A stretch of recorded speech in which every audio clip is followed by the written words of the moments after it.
I thought this was an interesting one. I have 2 history-related questions here. Actually, I have 3. So let me try to find them all and lump them all together.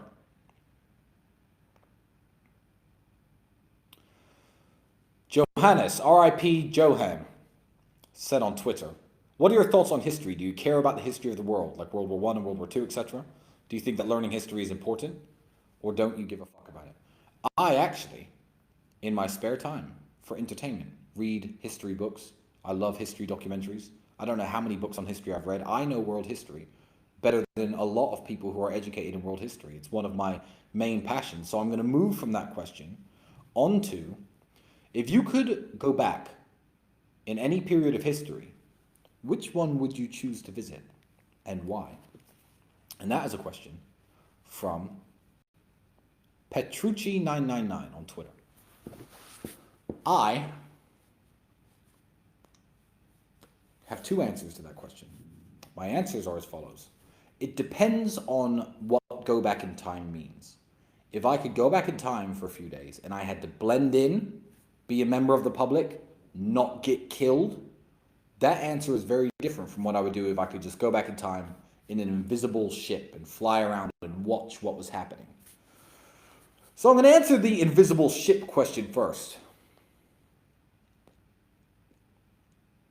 If I could go back in time to any period in time in an invisible ship and watch what was going on, I would watch the battles of Napoleon Bonaparte in Europe in the late 1700s and early 1800s. I would watch the Battle of Austerlitz in the modern-day Czech Republic and just see how the whole thing played out, actually in person. No recordings of it obviously ever happened. All we have are the written accounts.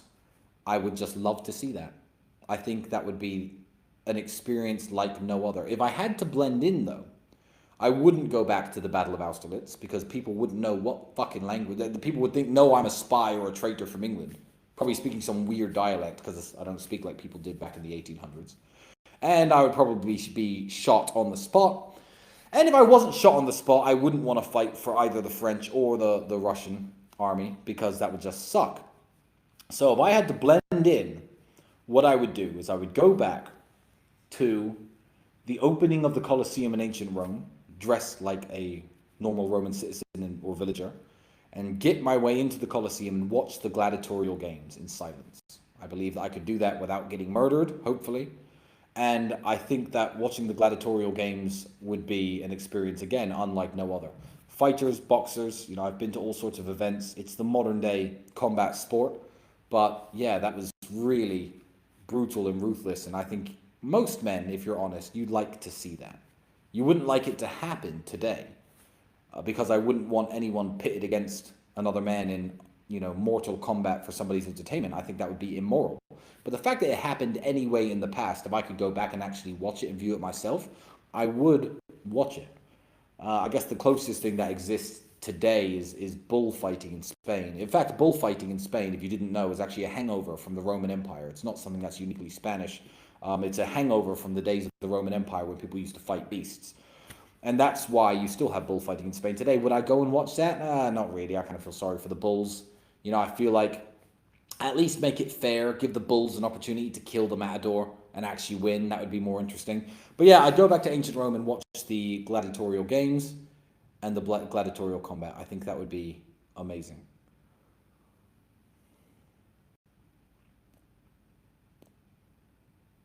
And my last history-related question, Clayton, is why do you always talk like a time traveler from the 1800s? I don't think I do talk like a time traveler from the 1800s. I think you need to get a time machine to go back to the 1800s and realize that I don't sound anything like them.